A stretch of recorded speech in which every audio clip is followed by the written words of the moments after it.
Combater a intolerância religiosa e garantir à população negra a efetivação da igualdade de oportunidades, defesa de direitos individuais, coletivos e difusos e o combate à discriminação e demais formas de intolerância racial e religiosa. Este é o artigo 1º do capítulo 1 do Estatuto da Igualdade Racial e de Combate à Intolerância Religiosa, sancionado pelo governador do estado, Jacques Wagner. Pioneiro no Brasil, o Estatuto fortalece a luta pela questão racial e é justamente sobre ele que o meu programa hoje vai conversar. E os nossos convidados especiais são... Estou recebendo o deputado estadual Bira Coroa, presidente da Comissão Especial da Promoção da Igualdade. Sérgio São Bernardo, ele é consultor do Centro de Referência Nelson Mandela e também representante do Instituto Pedra de Raio. Também estou recebendo o secretário Raimundo Nascimento, da Secretaria de Promoção da Igualdade Racial, e também a doutora Cleia Costa, ela é procuradora do Estado, representante da OAB no Conselho de Desenvolvimento das Comunidades Negras. Muito obrigada pela presença de vocês todos aqui. Eu começo com a nossa representante feminina. Como é que a senhora considera um avanço, o Estatuto? Na verdade, o Estatuto coroa a longa história e que a sociedade civil traz para o debate, e esse debate, finalmente, houve um momento em que o Estado reconheceu que ele precisava também ser uma pauta institucional. Então, embora nascido efetivamente em junho desse ano, o Estatuto já sobrevive na realidade, nas discussões, tanto do Estado quanto da sociedade civil, há muito mais tempo. E, portanto, ele realmente nos traz a grande oportunidade de rediscutir a Bahia a partir do que consta aqui e que foi resultado de inúmeras proposições e muitas discussões e contribuições de tantas pessoas que, se citasse seria uma injustiça com toda a sociedade baiana. Eu posso até trazer um exemplo que, quando esse texto nos chegou na Procuradoria para uma revisão geral, ele foi um momento de debate interno que passou desde a apresentação de documentos anteriores até a narrativa de histórias que, ao longo do debate com a sociedade civil e na CEPROM, eu fui ouvindo. Então, eu funcionei assim como uma espécie de griot para o meu próprio órgão. E eu contava com muito entusiasmo as reflexões que eram feitas e dizia: esse texto é muito bom, mas ele ainda vai se aprimorar ao longo do tempo muito mais, porque as discussões ainda foram mais ricas. Certo. E nesse sentido é que eu acho que ele inaugura uma nova fase na Bahia. Perfeito. Secretário. Pois é, esse é um instrumento, como a doutora Cleia colocou, importantíssimo para o futuro da gestão pública no estado da Bahia, em relação à pauta que o Estatuto apresenta, né? O Estatuto apresenta uma pauta que é uma pauta ao longo da história do movimento negro, das lutas do movimento negro, e muitas dessas pautas elas vêm para dentro do Estatuto para tornar de fato políticas públicas. Então esse Estatuto ele sela exatamente uma etapa importante das lutas dos movimentos, né, por ações afirmativas, na luta pela promoção da igualdade e pelo combate ao racismo. Então, o Estatuto é uma peça fundamental para que o Estado da Bahia possa efetivamente ter políticas setoriais e direcionadas para a população negra, né? Perfeito, deputado Bira. Eu vejo e tenho dito sempre que a Bahia tem hoje um grande livro de bolso, que a sociedade baiana tem que se apoderar. Ao longo de toda a nossa história, nós lutamos para estarmos incluídos no contexto da sociedade e, especialmente, participar e ter acesso às políticas públicas. E esse instrumento, ele nos permite, como já foi dito, ele é fruto de um processo de luta, ele não é uma disposição espontânea ou temporária. Nós não podemos deixar de ressaltar a importância desse governo em reconhecer e contribuir para que a Bahia tenha um instrumento legal que inclui negros e negras no contexto das suas políticas. e permite, além do mais, né, que a inclusão não se dá apenas num texto editado, ela se dá de fato e de direito. Basta dizer que o último ato, né, em prol desse estatuto, né, já por si só já fala. O governador, né, que sancionou um estatuto aprovado em abril desse ano, sancionado em junho, né, no dia 19 do mês de novembro, ele já regulamenta partes importantes, capítulos importantes desse estatuto e regulamenta, né, com ações efetivas, como reconhecimento de direito de propriedade de terras quilombolas, assim como também o reconhecimento, né, de 10 terreiros de candomblés no nosso estado. Perfeito. Depois a gente fala sobre isso, Sérgio. Então, existe uma constatação de que era impossível pensar a sociedade brasileira e as desigualdades sem pensar o racismo. O Estatuto da Igualdade Racial, ele, na verdade, ele veio consagrar a ideia de que é impossível pensar uma política de Estado sem convidar o debate também racial. É uma discussão também antiga de que o racismo deveria ser uma questão nacional. Com o Estatuto, essa passa a ser uma discussão de toda a sociedade. O Estatuto também ele contribui para uma ferramenta de desenvolvimento do Estado. Hoje, eu não tenho dúvida que, para pensar o próximo PPA do Estado, para pensar o que a gente pode entender, quais são as grandes diretrizes econômicas, eu acredito que esse Estatuto vai dar alguns caminhos para isso. O segundo é um caminho do arranjo institucional do ponto de vista da gestão pública. Com esse estatuto, nós já estamos antevendo uma mudança em toda a estrutura do Estado. Quer dizer, as secretarias vão ter que mudar. A relação entre os servidores do ponto de vista interno, a relação do oferecimento do serviço público para a população vai ter que mudar. E, por último, o instrumento de cidadania para as populações que sofrem discriminações. Então, ele tem aí na verdade, vários usos. E não tenho dúvida que, e eu tenho dito isso, ele é um dos mais completos do Brasil. Pode até se afirmar, ele é o primeiro do Brasil com essa caráter imperativo, no sentido de ser uma lei mais completa e mais obrigatória, no sentido de que o Estado teria a obrigação de cumprir as determinações que estão ali. Então, acho que a Bahia está de parabéns. Cléia, você acha que vai ser só mais uma lei ou que realmente vai conseguir mesmo essa mudança nas relações a partir do Estatuto? Eu já disse na sexta-feira, em nossos encontros, que o Estatuto já é. Ele que nasceu com a vocação de reconhecer não apenas essas discriminações e diferenças, desigualdades que se instalaram no país desde a sua formação, ele vai além porque ele traz consigo todo o instrumental de operacionalização. Ele traz um rico sistema de promoção à igualdade, cujos órgãos eles estão conectados, cada um em sua função, mas com um desenrolar que parece uma sinfonia. Eu disse que ao ler o Estatuto, a minha sensação é que eu canto e ouço música.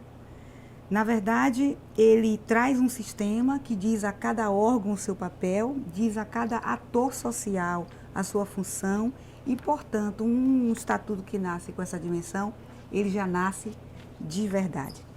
Tem um outro ponto que eu destaco como muito importante, é que essa percepção da igualdade ela é tão grande e poderosa que nesse sistema tem uma comissão especial de comunidades tradicionais e nessa comunidade tradicionais nós já tratamos de um instrumento internacional que nos reconhece como comunidades tradicionais, não só os povos de santo, os quilombolas, mas também os indígenas, os povos ciganos. Então ele consegue reconhecer essa diversidade social que não temos outro texto ainda na Bahia que tenha feito essa aventura jurídica.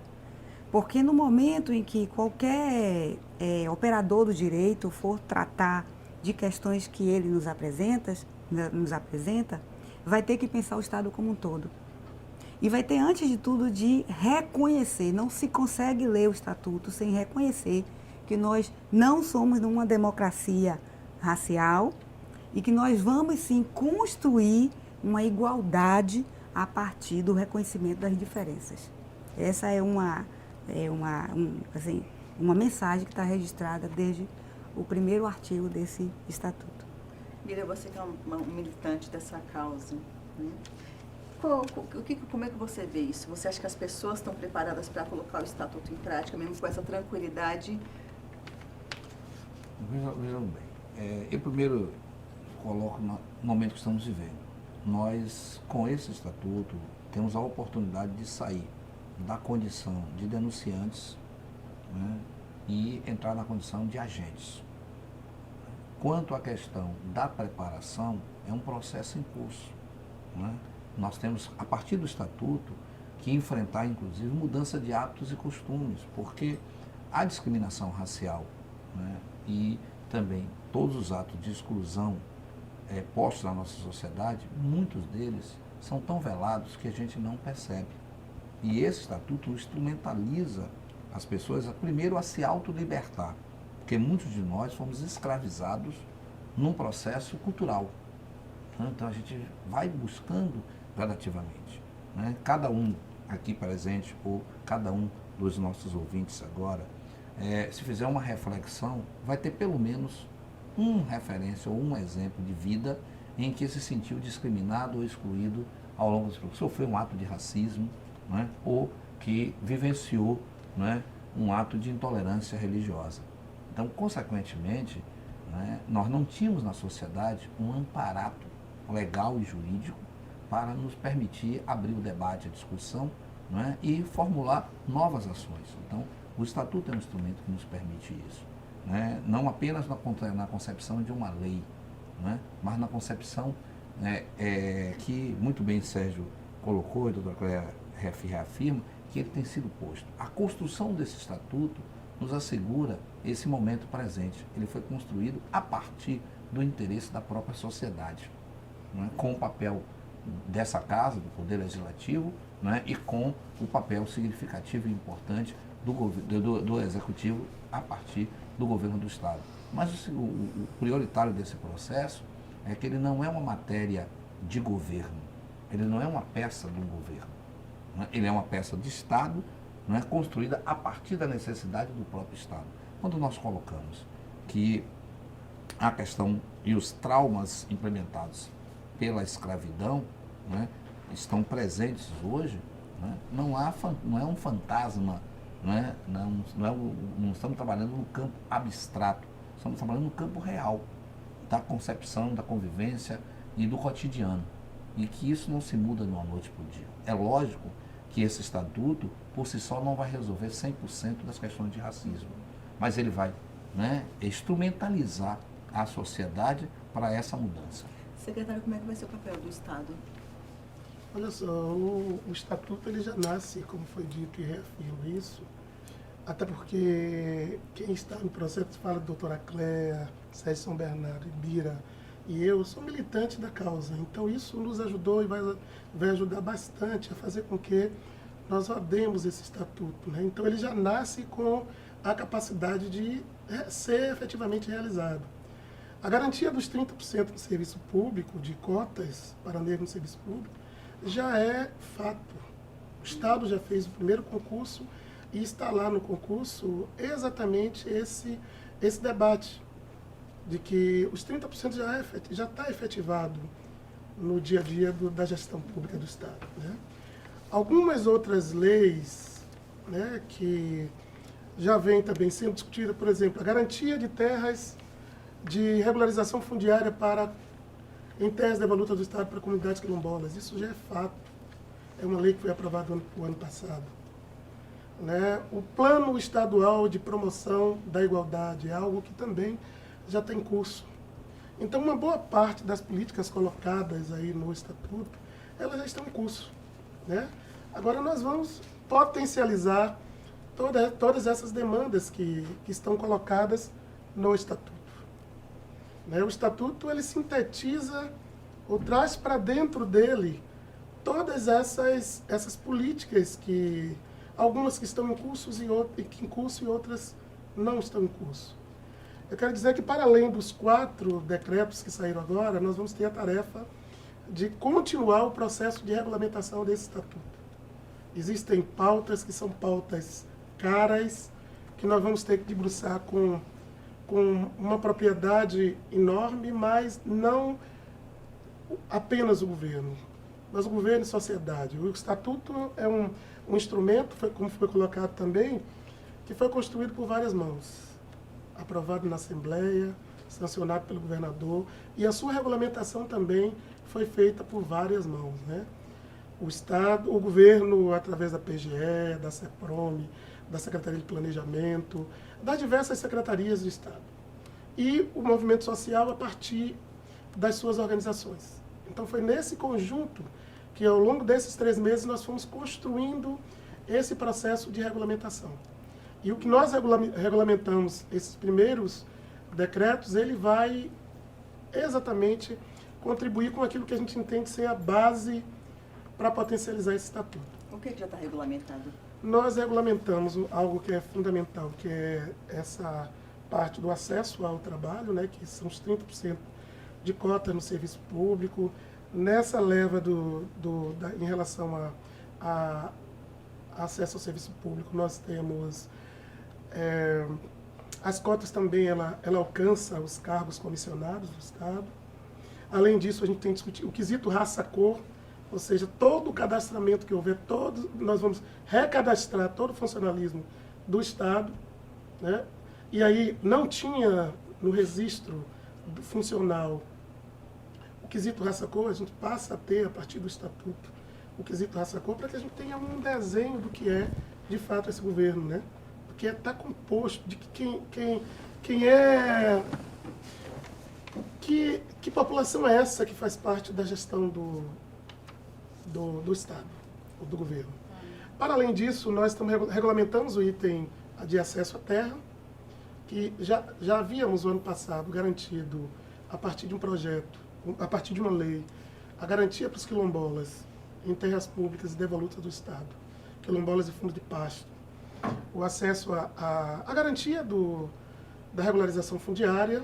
Incluímos agora na regulamentação o debate do acesso aos terreiros que estejam em terras públicas, também a garantia da regularização fundiária. E mais 2 itens que são fundamentais. Um é que o Estatuto da Bahia, Sérgio, ele traz um elemento importante que é um fundo, né? Ele não é um fundo específico, mas é um fundo de combate à pobreza que vai ser utilizado para implementar as políticas. No debate da construção do Estatuto, o movimento, inclusive, questionava se rodar o Estatuto ou as políticas a partir do Fundo de Combate à Pobreza. Se defendia exatamente que tivesse um fundo próprio. Mas aí no diálogo e nos acordos com o governador e com a Casa Civil, chegou-se à conclusão, no primeiro momento, da necessidade que o fundo seja o Fundo de Combate à Pobreza. O Estatuto Nacional não tem fundo.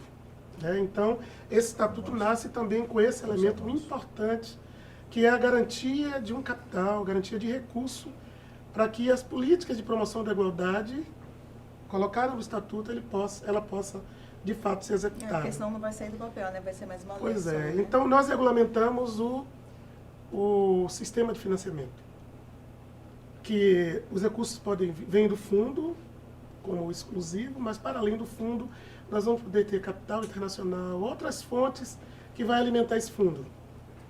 Para além disso, nós também regulamentamos o sistema de promoção da igualdade, que vai permitir que o governo do Estado e a sociedade possam monitorar as políticas que serão implementadas, que estão no Estatuto, que deverão ser implementadas no ano que vem. Então, ao final do ano, o governador Rui Costa vai poder apresentar um relatório das ações, ou seja, das políticas públicas implementadas a partir do Estatuto para a sociedade baiana. E na prática... Deixa eu só dar uma paradinha para a gente tomar água, daí eu volto com você. Pode ser? A gente vai dar uma paradinha, tomar uma água, daqui a pouco a gente volta, tá?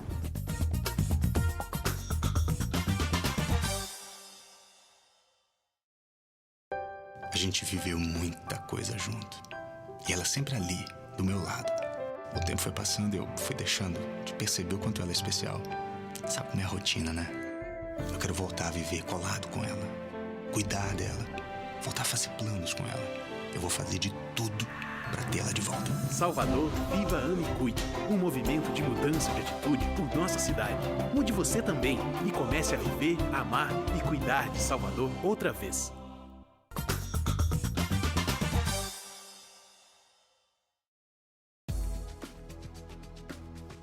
A gente está de volta aqui falando sobre o Estatuto da Igualdade Racial e também combate à intolerância. Eu volto com você, Cléia. Na prática, assim, aproveitando a explanação do nosso secretário, aconteceu um fenômeno importantíssimo do ponto de vista de gestão. Logo que o Estatuto foi aprovado, o gestor do Fundo de Combate à Pobreza nos procurou, nós estávamos numa reunião, aí foi da lei, projeto de lei do semiárido, e ele nos procurou aflito, o que é que ele ia fazer? Ele já estava com as ações já selecionadas para o recurso que tinha sido destinado ao fundo. Eu disse, sem problema. Maurício, que é o nosso representante da CESPET, que está aqui, pode lhe levar para um diálogo muito amplo na secretaria e vocês lá vão debater essa aplicação que é imediata desse recurso, dessa destinação do recurso. Essa reunião estava prevista para 2 horas de duração, levou madrugada adentro. E como foi possível perceber que todos os projetos que estavam no fundo, ou a grande maioria deles, em secretarias diferentes, dialogavam com a promoção da igualdade. E de como a promoção da igualdade, já que é baseado no princípio constitucional da igualdade, ele é um eixo, ele é um norte de orientação de todas as políticas. Então, esse diálogo prático já fez uma inserção de uma mudança cultural dentro da própria gestão. O mesmo aconteceu com relação ao sistema. O sistema, ele foi pensado a partir do nacional, mas ele tem retoques bem específicos e estaduais. Ele tem uma rede de combate ao racismo e intolerância religiosa que é integrante desse sistema. E essa rede permite o diálogo transversal de diversas secretarias, diversos órgãos e poderes. O Poder Legislativo está representado nessa rede, o Poder Judiciário e os órgãos que são essenciais à Justiça, que são eles, Ministério Público, Defensoria Pública e Procuradoria-Geral do Estado. Para mais, essa rede tem representação da sociedade civil, a OAB e os órgãos e os institutos do movimento negro. O que é que isso faz? Que esse debate, que antes era um debate originário de um convênio federal, se transforme em uma ação institucional, que ganhou uma sede, então está tudo muito articulado. Ganhou uma sede executiva dentro de um centro de referência, que é esse que o nosso consultor faz parte, e então as ações e as propostas não se perdem ao longo do caminho. Veja a grande revolução que vem de maneira pacífica a partir da discussão desse estatuto. Parece que saiu e costurou tudo assim, né? Fez um pano único, né? Secretário, no bloco anterior, o senhor falou uma coisa que eu fiquei aqui pensando sobre o recadastramento dos servidores. Como é que vai ser na prática isso? Cada um vai chegar lá, vai se autodeclarar, eu sou negro, eu sou... Eles que vão dizer isso? O senhor acha que a partir de agora, com esse estatuto aí que separou cotas para negros, pardos, as pessoas não vão querer todo mundo agora ser negro, ser pardo? É autodeclaração, assim como... Mas vai ter um critério. Mas é que não é como o IBGE, né? O IBGE bate na nossa porta, aplica o seu questionário e você se autodeclara, né? Então vai ser dessa mesma forma. Óbvio que tem alguns elementos de instrumento de controle, mas é autodeclaração. Para além disso, esse processo vai ser de autodeclaração. Então, se você chegar lá, você vai precisar dizer se você é negra ou se não, né? Se você disser que é pardo, nós vamos contar junto com os negros. Eu sou parda. Igual o envelope. Ô, Bira, deixa eu te falar uma coisa. A gente tá brincando assim, mas essa questão das cotas, assim, gera muita polêmica, né? Recentemente até teve um filho do secretário que foi aprovado nas cotas, porque ele é pardo, né? E teve maior problema porque as pessoas não... Acho que as pessoas não sabem nem o que é pardo, né? Aí fica, porque ele não é pardo, porque é pardo, porque não... E teve um problema. Você acha que isso aí não vai ampliar essa discussão? Eu acho que assim, as cotas, na realidade, elas surgem como uma medida transitória, não como definitiva e não permanente. Ela é um processo, né, de inclusão, é uma política reparatória. Né? Toda a polêmica gerada em torno das cotas, ela se deu a partir das cotas nas universidades. Isso porque a elite burguesa, que sempre utilizou, né, a seu favor todas as políticas e interesses socioeconômicos, né, reagiram.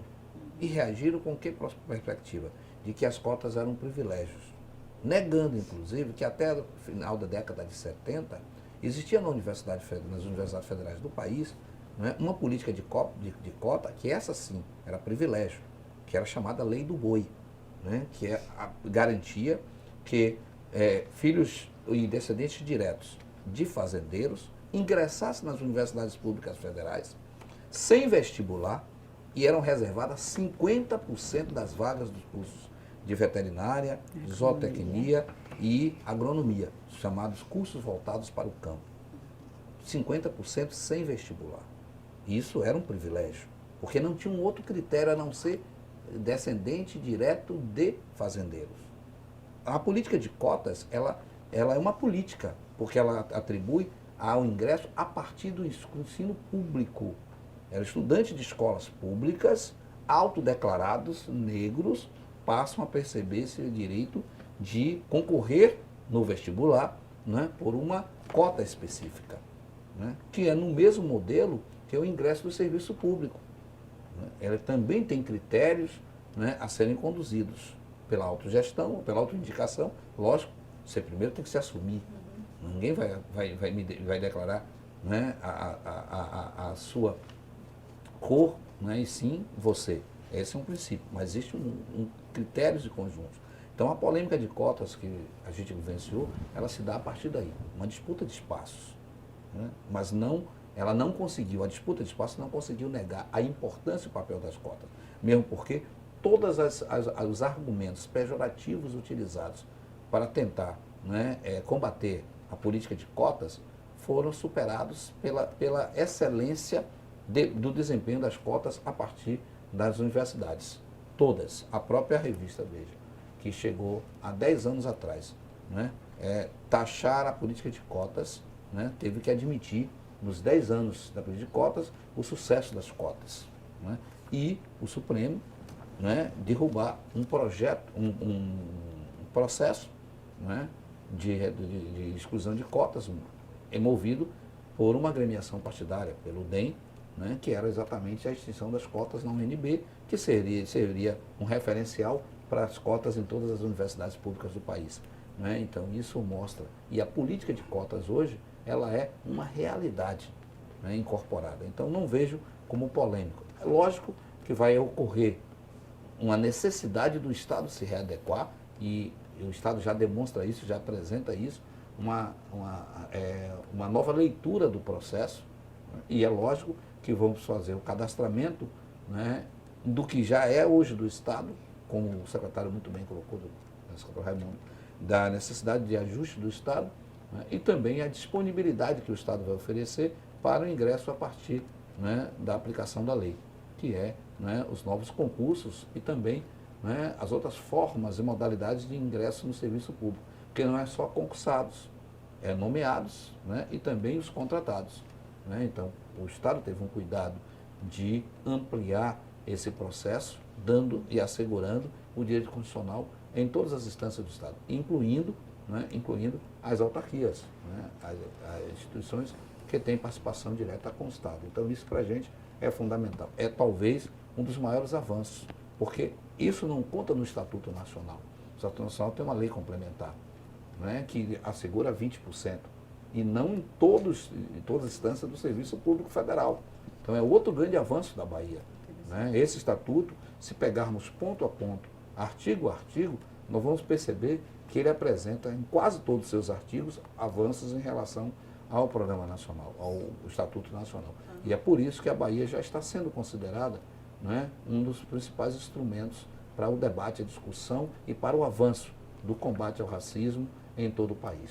Ô, Sérgio, você acha que o Estatuto assim, vai ser importante até para as pessoas resgatarem o que elas são, para elas assumirem o que elas são? A gente percebe que você, que é mulher, deve perceber isso. As mulheres mesmo, as negras, elas pararam mais de alisar o cabelo, estão assumindo sua negritude. Você acha que isso a gente pode perceber também no Estatuto? Já é um fruto assim, indireto, que assumindo como eu sou, como eu vim? Sim, não tenho dúvida. A gente tem dito que uma das primeiras formas de reconhecimento da negritude no Brasil foi através das manifestações estéticas, né? Acho que nós temos aí uma contribuição histórica, inclusive dos blocos afros, nesse sentido. Muito antes do movimento negro ter a força que tinha, no sentido do se colocar para enfrentamento do racismo, os blocos afros faziam isso com a capacidade, enfim, muito grande, através da condição existencial da pessoa e como ela se coloca no mundo. O Estatuto, na verdade, eu acho que já é um passo seguinte, quer dizer, nós estamos no passo agora seguinte, tudo bem, vamos fazer agora essa dimensão individual, vamos transformar isso numa política de Estado, uma dimensão coletiva e uma política pública de Estado.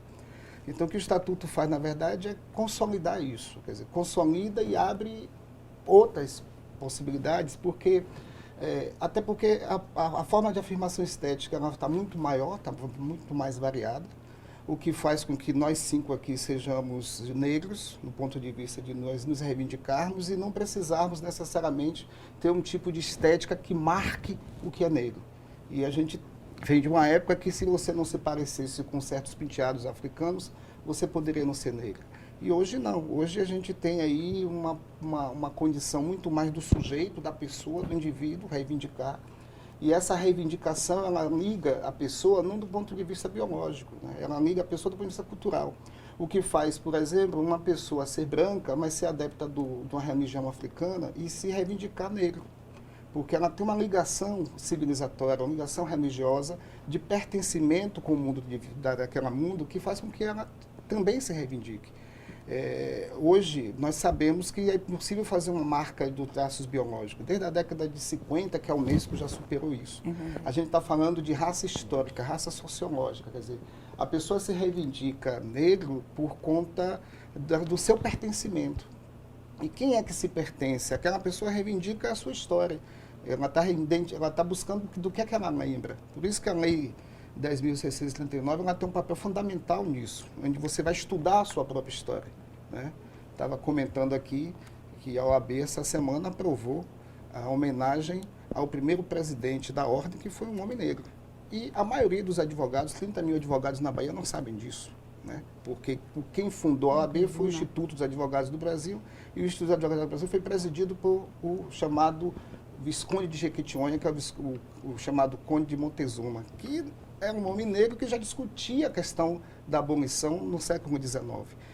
Essa reivindicação identitária das mulheres, dos homens, da religião, da juventude, ela marca um protagonismo diferente hoje. Quer dizer, se na década de 70 você tinha um movimento dos trabalhadores e sindicatos, o que eu diria é que nesse exato momento quem protagoniza a luta política no Brasil são esses movimentos identitários, que estão, de certa forma, modificando a estrutura do Estado e construindo uma nova sociedade com novas marcas. Isso, eu diria que é revolucionário. E tem um dado que o Dr. Sérgio traz, que isso é importantíssimo.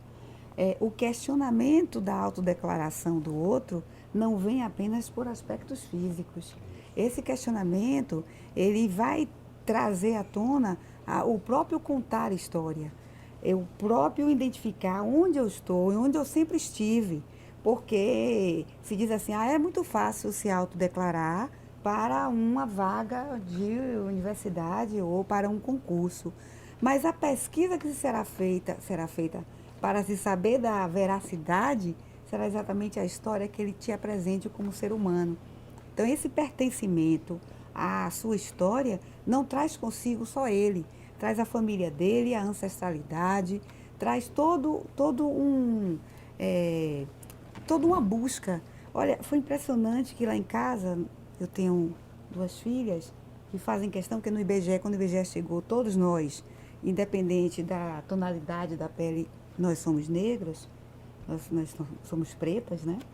E me lembro que a pergunta da minha caçula foi, me conte aí como era o meu avô, porque eu preciso contar na escola. Então, esse é um resgate que vem não só com uma pessoa, mas de toda a sua trajetória ancestral. E aí tivemos notícia recentemente do nosso guerreiro de Acan, né? Que é João Jorge, ele conseguiu ir buscar essa origem. Poucos talvez vão ter essa felicidade de chegar à sua origem. Mas sempre vai restar um comentário do seu avô, tio-avô, que hoje vai fazer sentido, né? Então... E é bom que se diga o seguinte, toda política pública tem erro. A gente é muito mais severo com política pública para negro. Ele diz, porque não vai nem todo mundo que é negro, muitos brancos não se reivindicar negro. Olha, tem que entender o seguinte, toda política pública tem irregularidades e tem erros e tem falhas. Cabe, obviamente, de superar e regularizar. Mas, antigamente, o entrevistador do IBGE é que dizia quem era. Quer dizer, isso também não era uma grande anomalia? E pior o entrevistador ainda, decidir quem é negro? Antigamente, né? Não que eu seja antiga, mas já saía na certidão de nascimento isso, né? E o bebezinho não podia nem estranho isso. Funcionário né? do Porque cartório. você nasce bebezinho ali, o funcionário do cartório É que determinava decidia. isso, né? Muitas vezes nascia preto e eu botava pardo. Muitos nascem preto, até hoje.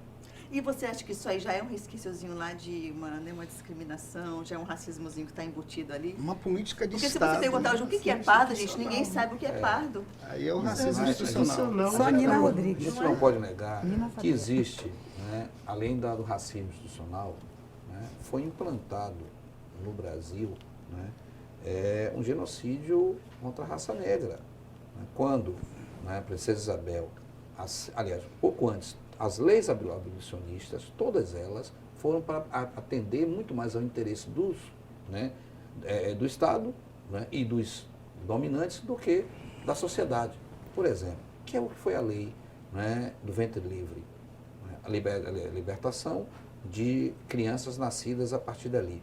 Em que condições? Os pais tinham que largar para a rua porque eles não tinham condição de manter os seus filhos, porque os seus senhores, né, se libertavam de um fardo na condição de não ter que alimentar e não dar educação, que era uma exigência já posta pela sociedade internacional, dar educação a essas novas crianças.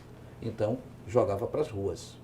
Né? Somado com a lei do sexagenário, que em igual condição, os anciões, a partir de 60 anos, homens e mulheres, né, que levaram toda a sua vida no trabalho escravo, já não eram mais produtivos, né, e, consequentemente, era um fardo, né, para quem já estava economicamente. Então, automaticamente, foram lançados para as ruas. Aí cria, né, um problema que nós temos até ainda hoje a ser enfrentado. A população de rua, caracterizada por crianças e por idosos, que não é diferente do que nós temos hoje. Né? A predominância etária da população de rua nossa é de crianças e de idosos. Modelo Né? cultural.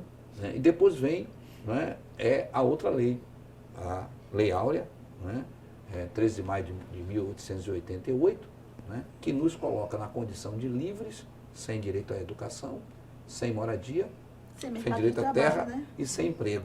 Né, e ainda condicionado por uma lei que não é trabalhada, chamada da Lei da Vadiagem, que é a partir das 20 horas, 21 horas, não dou com exatidão, não é, quem estivesse perambulando pelas ruas, sem emprego, sem moradia, né, e sem tutor ou referências, né, seria um vadio, estaria preso. Que cria outra condição que nós temos que ainda enfrentar, que é estarmos na condição de maior população carcerária nesse país. Então, essas são condições que não foram remetidas pelo Estado. E antes da Lei Áurea ainda houve a lei que proibia a aquisição de terras. Isso. E mesmo que o negro tivesse terras, ele tinha que comprar no nome de um branco, porque ele não poderia ter. E ele geria, ele produzia, porque se nós formos analisar a história da cidade de Salvador, ela é feita a partir do comércio, e essa mercância eram de homens que traziam essa experiência de berço, de mercar, de fazer trocas. E ele, a despeito disso, não pôde. Em 1850, ele foi proibido de adquirir terras. Que é o que reflete hoje. Né? Uma das condições que também no processo vamos chamar, de quebra do racismo, também não atendeu. Nós não tivemos direito de propriedades. E ainda hoje, o grande desafio nosso e o maior enfrentamento que nós temos que fazer é assegurar o direito de propriedade, que as comunidades povos tradicionais, né, ainda não exerceram esse benefício, que o Estado agora cria com o Estatuto mais um elemento importante para buscar isso também, com uma lei aprovada nessa casa e sancionada pelo governador Jácio Wagner, que já nos permite fazer, né, buscar pelo menos essas ações políticas, né, que garante essa questão de propriedade, como também a luta hoje no campo, né, o direito de produção para quem de fato produz, que não tem os títulos de propriedade, não tem a terra. Aquilo nos conduz a uma luta moderna, contemporânea, quer dizer, a uma luta histórica, mas que com muita força na nossa contemporaneidade, que é o movimento sem terra, que é uma das ações sociais que tem feito esse enfrentamento, que vem substituindo o que o sindicalismo conseguiu fazer, a luta sindical conseguiu fazer na década de 70. Parte dessa luta, principalmente no campo hoje, ela tem sido feita pelos sem terras, que é fruto desse processo. Então, são ações que a gente não pode perder de vista. No Estatuto, por si só, não é o instrumento que vai resolver, mas ele é um passo significativo, mais uma vez. Né? E a gente não pode desmembrar ou trabalhar o Estatuto como uma questão isolada. Né? Ele é um fruto de um processo. Até porque se você fizer isso, você vai estar repetindo de outra maneira a história, né? Com certeza. É importante destacar também que a sociedade brasileira ela foi constituída a partir o racismo é a base que orienta a construção da sociedade brasileira. Né?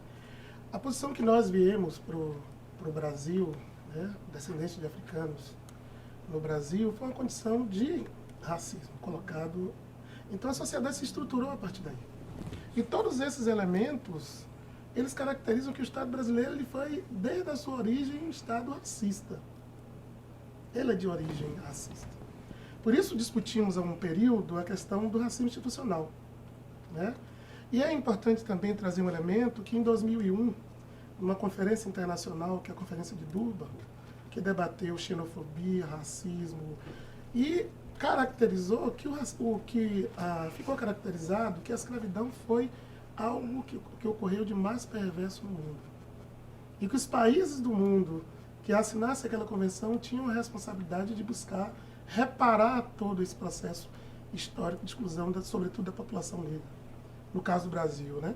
Assim, o Estatuto é produto de uma construção do movimento negro em relação à reparação daquilo que o Estado brasileiro causou a cada um de nós. Né? Então, esses elementos todos levantados por Bira, por Sérgio, por Cléia, é produto exatamente de um Estado racista, né? Que se constituiu nessa base. E quando nós falamos de cotas e o grande debate é como se as cotas fossem um presente, né? Não precisa de disputar, não precisa de absolutamente nada. Se declarou negro, já tem acesso ao mercado de trabalho, se declarou negro, já tem acesso à universidade. E não é verdade. Mas nós precisamos, inclusive, reafirmar esse discurso de que o Estado brasileiro está num processo de reparação de algo que ele foi perverso. E esse é um momento importante, eu acho, para essas gerações que estão vivendo nessa conjuntura, nesse cenário, de um momento de conquistas, ainda pequenas conquistas, mas conquistas fundamentais e importantes para que as próximas gerações elas possam viver melhor. Né? Eu costumo fazer uma brincadeira com uma turma jovem, porque talvez a nossa geração, Bira, que foi uma geração que não nasceu comendo. Né?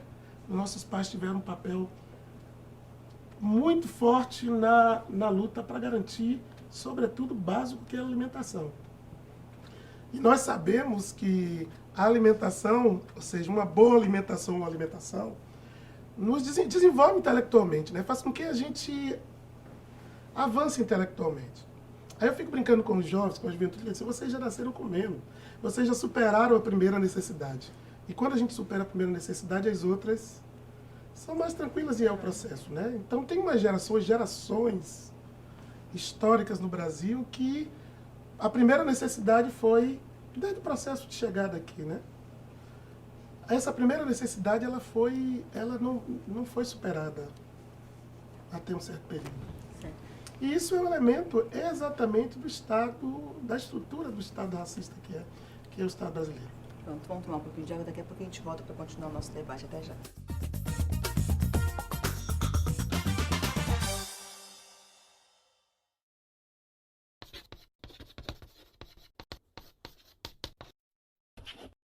Você sabe o significado da palavra solidariedade?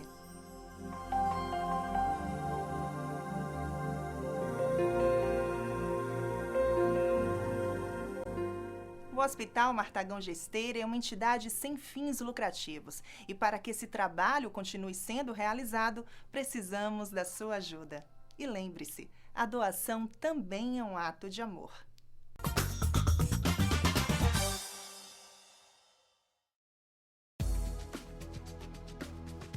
A gente está de volta com o programa Espaço Livre, falando sobre o Estatuto da Igualdade e do combate à intolerância religiosa. Eu queria lançar aqui para vocês uma coisa que, como a gente passou agora do dia 20 de novembro, muitas pessoas se questionam, Salvador é a maior cidade, né, em número de negros fora da África, e por que não é feriado, né? Não seria, por que não é feriado?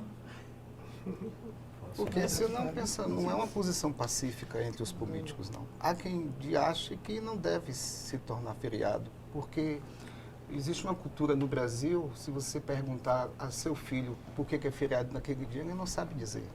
As pessoas costumam usar o feriado como férias, né? E como o próprio nome diz.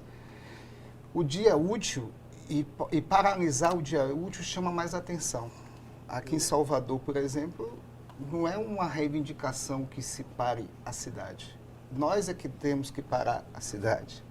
Então tem esse sentimento que... O dia 20 de novembro, ele surge a partir do movimento para uma chamada de consciência, de organização, de estruturação e de uma releitura da nossa condição negra dentro dessa sociedade. Então, nós, eu, né, que nunca defendi um dia de feriado, tanto é que a gente nunca incluiu nessa casa nenhum pedido para se tornar um feriado no plano do Estado, como tive a oportunidade de estar na Câmara Municipal de Camaçari, e era às vezes questionado pelo próprio movimento por que eu não entrava para solicitar um feriado municipal, exatamente por essa concepção. Que o dia surge como um instrumento de conscientização. E eu acredito e avalio isso hoje, que nós estamos atingindo o objetivo, né, surgido, que é de criar a concepção e criar o debate, a discussão e melhorar a condição de consciência do nosso povo e dentro do contexto da sociedade. Posso dizer isso? Porque hoje já não se comemora mais um dia. Nós temos um mês, o Novembro Negro, não é? Nós temos o mês da consciência, não é? Então, nós saímos de um dia para uma semana. Né? Alguns anos atrás, a gente fazia a Semana da Consciência Negra. Não era assim que era retratado pelas instituições públicas, né? E pelo Poder Executivo, não é? Pelo Poder Legislativo e pelas organizações da sociedade. Né? E hoje nós temos o mês da consciência. Nós teremos que atingir, não é, o ano da consciência e os anos da consciência, ou seja, no momento que a gente atingir essa sociedade igualitária, não é, a gente não precisa estar pontuando o dia e reconhecendo que o dia de feriado, como muito bem o Sérgio faz essa colocação, o dia de feriado, ele seria mais um dia como outro qualquer para ir à praia, né, para reencontrar amigos, para viajar ao interior para visitar a família, e teria talvez o significado que tem algumas datas nacionais como hoje. Se questionarmos a nossa juventude hoje, vamos chamar de 10 a 18 anos, sobre as datas nacionais, poucos são os que têm referenciais em relação a essas comemorações. Porque é passado para a sociedade apenas como um feriado. Não é? O comércio, não é, assume como um feriado, não é? E a sociedade utiliza dessa condição para utilizar na sua forma de lazer ou de entretenimento, e não de debate, de discussão, formulação e de conhecimento. Então, eu ainda me mantenho que estamos cumprindo com o objetivo, não é, da criação do dia 20 de novembro como um dia que marca, não uma morte, mas a presença da nossa luta. É interessante essa questão que Bira e Sérgio trazem, né? que assim, houve um período que o movimento negro afirmou da não necessidade do feriado para exatamente garantir a mobilização, né? E tem um elemento interessante, nós da CEPROM, até 20 de outubro, nós abrimos uma chamada no nosso site, solicitando que quem fosse organizar atividades no período de novembro, que nos encaminhasse a atividade para que a gente pudesse publicizar isso, né? Para que a população pudesse ter acesso e as atividades. Nós tivemos mais de 500, hoje no estado, mais de 500 atividades. Algumas que entraram na agenda da CEPROM e outras que nem chegaram perto. E isso afirma a necessidade desse período, afirma que o aprofundamento do debate sobre a questão racial e subracismo no mês de novembro, ele tem sido fortalecido a cada ano. E não é uma coisa da região metropolitana do estado. Nós temos atividades em órgãos públicos, municipais, nós temos atividades em comunidades quilombolas, temos atividades em universidades, em escolas públicas, ou seja, a população tomou para si Poder Legislativo, a responsabilidade de aprofundar nesse período, né? E que isso desdobra para o ano inteiro, esse debate sobre o racismo no Brasil.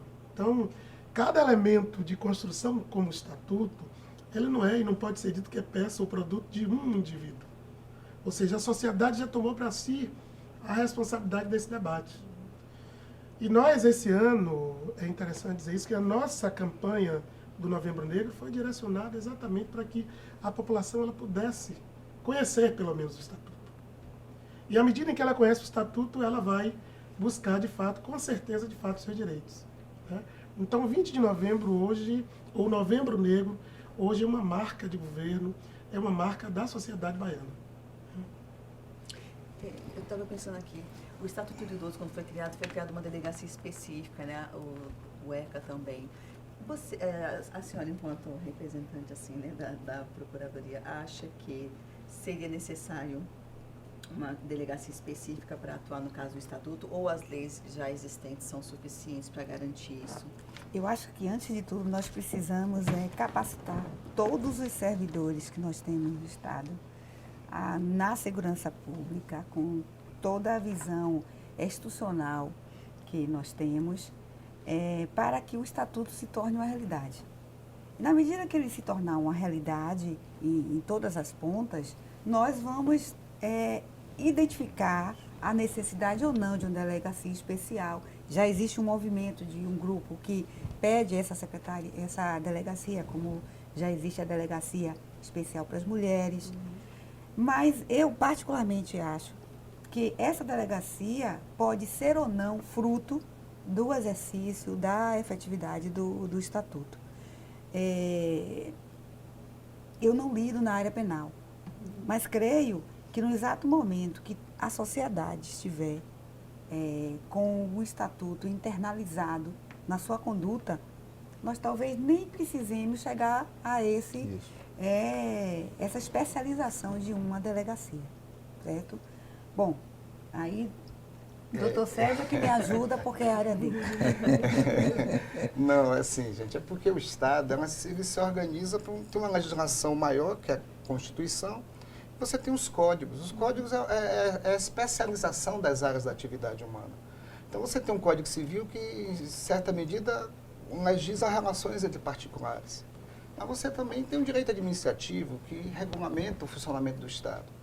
Ora, porque se a gente diz que tem racismo no Brasil e você tem uma legislação antirracista, você tem que ter um órgão que trate disso, porque as pessoas precisam entender sobre esse assunto. Olha, nós aqui discutindo um assunto que a maioria da população desconhece uma série de informações dessa. Então, não preparar o Estado para que você tenha servidores formados, treinados, conhecer a legislação. A maioria dos juízes não conhece a legislação antirracista no Brasil. Na maioria das vezes, quando a gente chega numa audiência ou num processo, eles nos pedem essa informação. Ele nos pede os pareceres, eles pedem os documentos, os arrazoados, os debates que são feitos aqui dentro da Assembleia, quer dizer, porque eles desconhecem. E você acha que esse desconhecer é falta de interesse? Racismo institucional, porque em desinteresse, o Estado cega os olhos para isso, combinado com realmente essa ausência da política pública. Agora, só me permita, nós já temos na Bahia uma promotoria de combate ao racismo, o Estatuto criou uma delegacia, e nesse exato momento, nós estamos buscando construir uma vara especializada. Quer dizer, o movimento ele está buscando um processo inverso, de solidificação de estrutura de Estado. Se o Estado é racista, o secretário mencionou isso aqui, o Estado é racista. Como é que você combate o racismo dentro do Estado? Criando estrutura, vacinas dentro do Estado. Você precisa combater dentro do Estado esse perfil racista. Por isso, se você tem uma vara especializada de combate ao racismo, você vai ter um juiz especialista, um promotor especialista, que vai entender, porque o racismo no Brasil também é muito sofisticado. A maioria dos fenômenos que nós denunciamos como racista, chega na delegacia e ele diz não é racismo. Chega na justiça e diz não é racismo. Quer dizer, nada é racismo. Então, doutor Sérgio, o que eu proponho nessa discussão é algo que vai além. Você não vai ter condições de criar um número suficiente de varas, um número suficiente de delegacias para que dê conta de algo que é global, que é muito mais intenso, porque vai da estrutura mínima à máxima de Estado. O que eu digo que é muito mais precedente a criar uma vara especializada é capacitar. Nós temos que, nesse primeiro momento, investir todos os nossos esforços e recursos na capacitação. Então, por exemplo, a Procuradoria-Geral do Estado faz parte da rede e no dia 21 estava debatendo internamente e tomando conhecimento do plano de ação de combate ao racismo. Naquele momento simbólico de uma reunião, nós estávamos dizendo para nós que essa pauta era uma pauta de discussão interna e de reconhecimento de todos os membros da Procuradoria. Eu não posso ter um poder judiciário que eu diga a ele como poder judiciário, que eu tenho 10 especialistas, 10 juízes especialistas. Eu tenho que ter todos os juízes especialistas e eles ainda serão poucos para o combate ao racismo. Isso é uma coisa natural, né? Então, não é natural, não. É provocada por um processo educacional. Não, gente. Entendeu? Mas, agora, veja, doutor. eu estou entendendo. Eu sei que aqui no nosso estatuto tem a previsão de uma delegacia. Seria levando da minha parte, eu como procuradora, dizer ao meu Estado que não é hora de fazer uma delegacia. Vai ser feita a delegacia, sim, e eu estarei entre aqueles que defenderão a delegacia, a vara especializada e tudo mais que seja Deixa eu estrutura. falar, Agora, só no final, eu sei que quem vai dar conta dessa reestruturação desse Estado racista não são essas estruturas, é capacitação e educação. Isso, você falou capacitação e educação. E como acho que a gente pode entender? A gente pensa assim, poxa, Salvador é uma cidade negra, né? A gente precisa disso aqui para garantir direitos, para... Como é que vocês entendem isso? Como é que vocês veem isso? Como é que Salvador vocês não é uma cidade explicam negra. isso? O Brasil é um Mas, país mas negro. especificamente, Salvador tem essa particularidade, né? As manifestações culturais que são fortíssimas, os blocos afros, os terreiros. Mas nós colocamos aqui, em todo momento, na fala de todos, que nós somos fruto de um Estado racista. O Brasil já nasceu racista, né, na sua estrutura como um todo. A nossa cultura, né, ela foi racista e é racista. Né? Antes da entrevista, nós comentávamos num bate-papo, né, que nós sofremos atos de racismo no interior das nossas casas, no convívio com as nossas relações de amizades. Né? Eu digo sempre, eu fui criado, além da minha família, pela minha comunidade. Né? Cresci respeitando, tomando a bênção e sendo orientado pela minha comunidade. E a minha comunidade me chamava de negrinho. Né? Não como um ato carinhoso, afetivo, mas muito mais pela força da discriminação. E eu só fui sentir isso tempo depois. Eu fui entender por que é que a minha comunidade, quando eu optei em sair de Camaçari para vir para Salvador, para estudar o 2º grau, porque eu queria chegar à universidade, vim para o Colégio Central da Bahia, dizia que eu era um preto querendo ser branco, ou um pobre querendo ser rico. Ou seja, estava enraizado, né, na minha comunidade o racismo, e ela não percebia que ela estava sendo racista, né, e me discriminando. E eu não incorporava como ato de discriminação. E se formos abrir esse debate na sociedade baiana e brasileira, nós vamos encontrar quase todos, homens e mulheres, já tiveram pelo menos uma experiência de um ato de discriminação, né, racial no seu convívio. E isso é fruto do reino.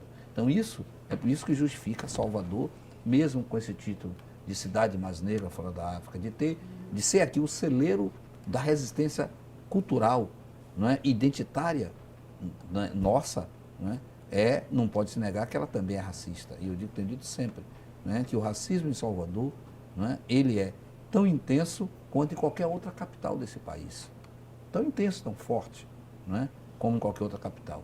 Né? Agora, aqui ele é tão velado, tão cotidiano, que a gente não dá conta da sua extensão.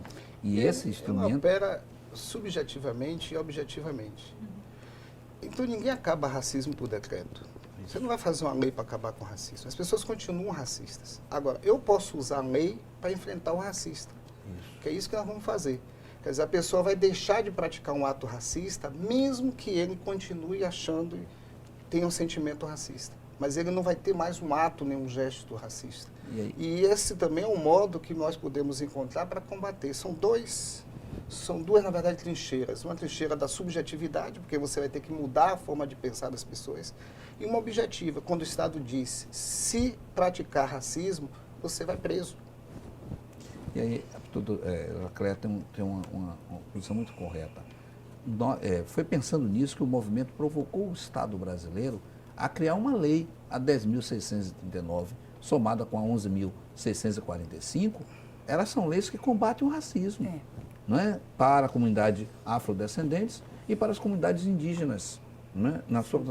Combate pela via da educação, reafirmando que uma reeducação do povo brasileiro é extremamente necessária para a gente combater o racismo, mas ela por si só não dá conta. Nós fechamos 10 anos, vamos fechando 11 anos da Lei 10.639 e não conseguimos implementar, né, na estrutura do Estado brasileiro. Né? O próprio Estado da Bahia, com toda essa disposição do nosso governo, nós não conseguimos implementar a lei na sua plenitude. Né? 90% dos municípios do nosso Estado sequer abrem um debate ou uma discussão. Não é muito menos aplicar a lei na sua plenitude dentro do processo de ensino-aprendizagem. Então, é uma discussão que nós temos que ter. Então, o Estatuto é mais um instrumento que vai, inclusive, condicionar ao Estado, né, a cumprir a Lei 10.639, né, a cumprir a Lei, né, 11.645. Sem dúvida nenhuma, porque o Estatuto aponta para isso. Quando cria sanções... Se já é lei, é até engraçado isso, né? Se já é lei... É mais assim. Não é? Outra cultura nossa. E aí eu estou diante de juristas aqui, vou provocar. Agora já não é mais Freud que explica o racismo. Outra questão. Nós temos, segundo os críticos e especialistas das áreas, dizem que nós temos a segunda melhor Constituição do mundo. A doutora pode contestar uma palavra. Segunda melhor Constituição do mundo. Nós perdemos, estamos na condição de segunda, não em conteúdo, mas em aplicabilidade. Porque é considerada a melhor Constituição do mundo é a americana, que é extremamente genérica em relação à nossa, mas se aplica na sua totalidade. Mas o movimento social aprendeu algo. Esse estatuto está dando essa lição. Além de estabelecer como deve ser, ele criou os instrumentos de como fazer. Essa é a diferença desse estatuto. Ela traz os instrumentos e diz, para aquela questão que nós estávamos discutindo sobre a responsabilidade de todos em fazer o enfrentamento com o racismo.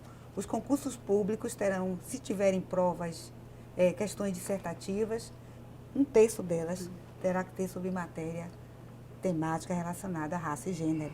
Ou seja, você está dizendo a quem quer ingressar para essa missão pública, que é ser servidor público, que é ser juiz, que ele vai precisar estudar sim a matéria do ponto de vista científico para ele prestar um exame. Então essa é uma alteração, é um paradigma novo, que é aquela questão que eu só precisava discutir na mesa de bar, ou então dizer que era a questão da minha secretária, agora é uma questão minha, porque eu vou Não é ter... problema meu, né? Não é problema meu, eu vou ter que aprender e aprender muito bem para que eu possa ser examinada. Muito interessante isso, eu gostei disso. Gente, para a gente começar a terminar o nosso programa, assim, o que você espera que mude? Você acha que o Estatuto vai mudar em relação ao mercado de trabalho, mentalidade? Qual a sua expectativa em relação à prática disso, essa sementinha que foi colocada?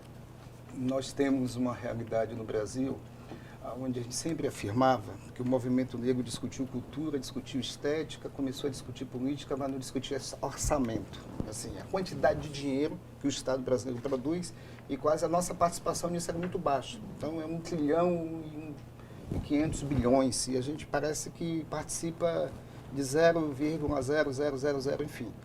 Na Bahia, a mesma coisa. O secretário está aqui, eu não tenho dúvida que ele deve passar mal com o orçamento da CEPROME.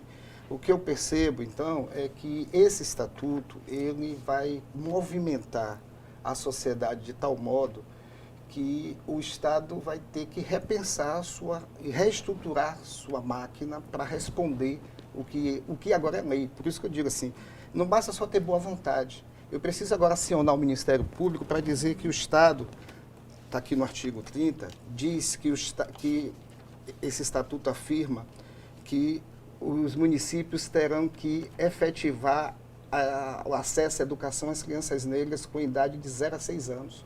Isso é uma revolução, porque você antes pedia que o Ministério Público efetivasse o ingresso de uma pessoa de qualquer cor, de qualquer raça, de 7 anos. E muita gente respondeu, muitos prefeitos responderam o processo de improbidade administrativa. Agora, uma criança de 0 a 6 anos, o prefeito ele vai ter a obrigação de colocar na educação infantil. Então, o Estado vai ter que se preparar para isso. Então, particularmente, entendo que esta obra ela só vai ter um efeito na história. Tá certo, o deputado Bira, o secretário Raimundo e a procuradora a doutora Cléia, porque nós só vamos ter, na verdade, o efeito disso mais adiante. E só colocarei uma preocupação. Esse é o melhor estatuto do Brasil. A regulamentação dele já acompanha uma experiência pioneira que não tem nenhum lugar do Brasil. Eu estou dizendo que nós estamos exportando uma expertise, exportando uma experiência para o Brasil inteiro sobre o que está sendo feito aqui. Agora, nós temos um desafio. Ele não é um documento completo. E ele, na verdade, tem dentro dele alguns dispositivos que ainda nos colocam num paradoxo em relação à questão da violência do Estado. Ele não resolve isso. E também não estou dizendo que deveria resolver, porque não sei se é esse o modo. Mas ele coloca um paradoxo grande para a gente. A gente hoje está vivendo esse avanço de política pública e, do outro lado, uma morte sistemática de jovens negros no Brasil inteiro. Então, assim, esse estatuto precisa pensar em como enfrentar isso. Eu diria que, de tanta felicidade, fica o desafio da gente pensar a parte que trata de segurança pública, de ser acesso à justiça, porque nós teríamos aí, sim, um documento mais completo nesse sentido. Se você me permitir, eu vou repetir. À vontade. E, assim, as palavras do Dr. Sérgio, que foram tão bem postas e emocionantes. E esse tempo restante dizer o seguinte, esse estatuto e outras atuações chegou ao Estado a partir do esforço, mas também do sacrifício de algumas pessoas. Muitas pessoas. Eu vou citar só 3, como o desejo de registrar toda a minha admiração, porque eu presenciei proximamente o que essas pessoas representaram para essa política. O primeiro dele foi o deputado Luiz Alberto, que no seu mandato federal veio para assumir uma secretaria, uma área administrativa, enfrentando todas as dificuldades e desconhecimento do que ele pregava. Se aborreceu muito algumas vezes, teve vontade até de mandar extinguir a procuradoria em alguns momentos, mas depois, nessa construção, ele foi responsável de passar o seu cajado para hoje ministra Luísa Barrios, que ajudou a estruturar, dar um sentido de administrativa ao que se pregava como política. Foi o primeiro momento que fizemos o edital Novembro Negro, que estabelecemos lá a dinâmica democrática, republicana do sistema de credenciamento, e com esses profissionais conseguimos fazer mapeamentos em diversas regiões, territórios baianos, mapeamento de terreiros, mapeamentos dos quilombolas. Então, perceba como a estrutura foi se valendo da experiência e da dedicação dessas duas pessoas, e que passa novamente o cajado para as mãos de Elias Sampaio, e que dá a dimensão do diálogo, da interlocução com instâncias diferentes, e que ele consegue dialogar com os lugares mais distantes da administração pública, com o Poder Judiciário, com a Procuradoria, e ele aí consolida de que aquele discurso que vinha com a CEPROME era um discurso realmente de Estado. E, para nossa alegria, chegamos à participação desse cajado na mão de Raimundo. E Raimundo faz uma síntese, inclusive uma síntese amorosa, porque ele compreende todo esse caminhar, e ele se entrega ao trabalho de dar continuidade a essa trajetória. E foi fundamental no momento dessa regulamentação, de trazer pessoas, de juntar secretarias e de fazer esse diálogo em um só momento, que nos permitiu realmente cumprir os 90 dias com as matérias complexas que nós temos dentro do Estatuto. Faltam outras, e como ele falou, vai dar continuidade ao trabalho. Mas que esse momento nos apresenta um Novembro Negro poderoso, com a regulamentação desses pontos. Então, assim, é necessário que a gente faça esse registro e não se esqueça o sacrifício e o esforço que, pessoalmente, as lideranças vão fazendo, e que essas lideranças precisam estar juntas, porque ainda estamos, talvez, nem no meio da caminhada. Essa caminhada ainda é longa. Tá certo, secretário. Eu quero somar o que a doutora Cléia coloca, né? A importância da participação do movimento negro nesse processo de construção da regulamentação e construção do estatuto de um modo geral, né? Então, quando a gente coloca que é uma síntese de um processo histórico de luta, é fundamental reafirmar também a participação do movimento negro. Ainda ontem, na sexta-feira, estávamos na PGE discutindo o plano, né, da rede. E aí nós reafirmávamos como a PGE ela mudou também ao longo dessa última gestão. As secretarias odiavam, não queria nem ouvir falar em PGE. E a PGE teve um papel também, tem um papel fundamental para melhorar a gestão do Estado. Então, não podemos perder de vista. Desde o primeiro momento, quando nós começamos o processo de regulamentação do Estatuto, que o prazo de 90 dias, o primeiro parceiro que nós fomos buscar foi a PGE para nos ajudar a compreender esse processo e ir ampliando o debate para outras secretarias e com o movimento negro. Então, é interessante você ter um produto que é um produto não individual, mas um produto que é feito por várias mãos e um produto coletivo, né? Isso que eu acho que é interessante. Nós temos muitos desafios. Eu acho que o primeiro desafio é fazer com que esse estatuto ele se efetive. Esses 4 decretos eles vão nos dar um lastro e nós vamos entrar num debate o ano que vem com um instrumento de gestão. Porque até então, o diálogo até interno dentro do governo, nós não tínhamos instrumentos capazes que nos desse robustez para um diálogo mais aprofundado de gestão. Quando nós discutimos com o fundo os recursos das ações do PPA que ainda está em curso, os recursos estão sempre direcionados para as setoriais, as secretarias setoriais, que vão ter que fazer um exercício para garantir executar essa política. E eu acho que esse é um dos maiores desafios que nós vamos ter, ou seja, os próximos gestores da promoção da igualdade racial no Estado vão ter de rodar e garantir rodar esse estatuto para que no final do ano a gente diga assim, olha, 61 milhões é muito pouco para a gente rodar a política e fazer com que a política de promoção da igualdade racial chegue de fato às populações ou à população negra do nosso Estado. Certo. Então esse é um grande desafio. Um outro desafio é o que Sérgio traz, que é em relação à segurança pública e acesso à justiça. Nós constituímos inicialmente um grupo de trabalho, mas como o assunto é muito caro e precisa de aprofundamento, nós estamos também no processo de construção da regulamentação desse item que é de fundamental importância para a gente enfrentar Estado e sociedade, enfrentar esse modelo que está colocado de segurança pública, que é uma tarefa coletiva, não é uma tarefa individual do governo, mas é uma tarefa de governo e uma tarefa também da sociedade. Bom, Com a voz da comunidade. Quero fazer as falas, né, de Sérgio, doutora Cléia e do secretário Raimundo, no que tange a esse momento, né, e o que resulta na capacidade de organização da nossa sociedade, né, e da compreensão do governo.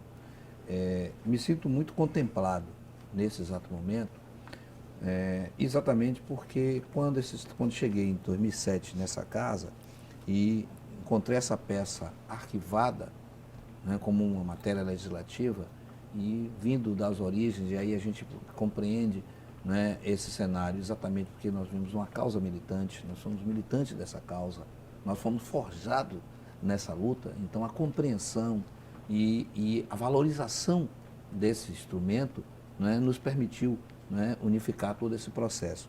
Então, quando retomamos essa matéria e que chegamos no final de 2009, né, e fizemos uma avaliação de que não poderia ser uma peça do Legislativo, porque ele não teria esse poder de ação e essa, né, capacidade, essa representatividade necessária, tivemos que fazer uma rediscussão com a sociedade.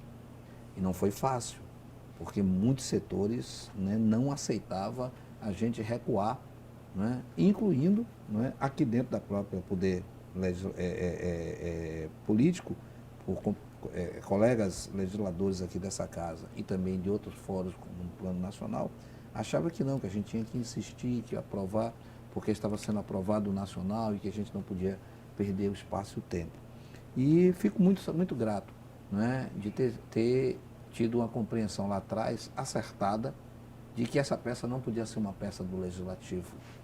Não era a luta não era pelo paternalismo, né? A luta não era, não é por cravar lá, sabe, um DNA, né? Mas sim por poder contribuir com a execução, elaboração e afirmação de uma peça, né, importante, de um instrumento de real transformação para o contexto da nossa sociedade, né? E isso, quando esse estatuto volta, né, na condição de ser uma matéria do Executivo, e a forma em que foi absorvida pelo Executivo, e aí eu quero reafirmar o que a doutora Cléia colocou, né, que veio lá atrás, né, com o deputado Valmir Assunção na sua formulação, atendendo a um chamado do movimento, e Sérgio participou desse processo, né, juntamente com outros companheiros, também juristas que ajudaram nessa construção, por parte do deputado Valmir Assunção, e depois, né, quando nós assumimos aqui, que retomamos com Luiz Alberto, né, hoje deputado, mas na época secretário, né, da CEPROME, passa a abrir o processo de discussão, que passa por Elias Sampaio, né, que passou pela ministra, né, então secretária Luísa Barros, Elias Sampaio e hoje por Raimundo, uma somatória, né, que se complementou gradativamente e que nos permitiu estar hoje, né, apresentando para a sociedade brasileira uma peça no tamanho de importância que temos. Consciente de que ela não resolve todos os nossos problemas, consciente de que ela é um passo e que muitos ainda, né, estão por ser dados e que não vai depender desses 4 representantes aqui nesse momento, vai depender da sociedade mais uma vez, vai depender de todas as representações e todo o acúmulo de força política que a gente possa concentrar nesse processo. E aí eu quero encerrar dizendo aqui, pegando aqui o aspecto que Sérgio apresenta em relação, né, ao que estamos vivendo com a questão da violência e especialmente com o extermínio da nossa juventude negra, né? Como representante da sociedade, como representantes do Poder Legislativo, mas também aos representantes do Poder Executivo, né, como também aos representantes da sociedade e a todos os cidadãos e cidadãs desse nosso Estado e, consequentemente, dos nossos municípios, nós temos que debruçar com um tamanho de responsabilidade para fazer esse enfrentamento. Porque, né, o extermínio da juventude negra, na realidade, é a comprovação da não valorização desse instrumento. Porque se no futuro muito próximo não tivermos negros, não justifica ter, né, um estatuto para dar sustentação à igualdade.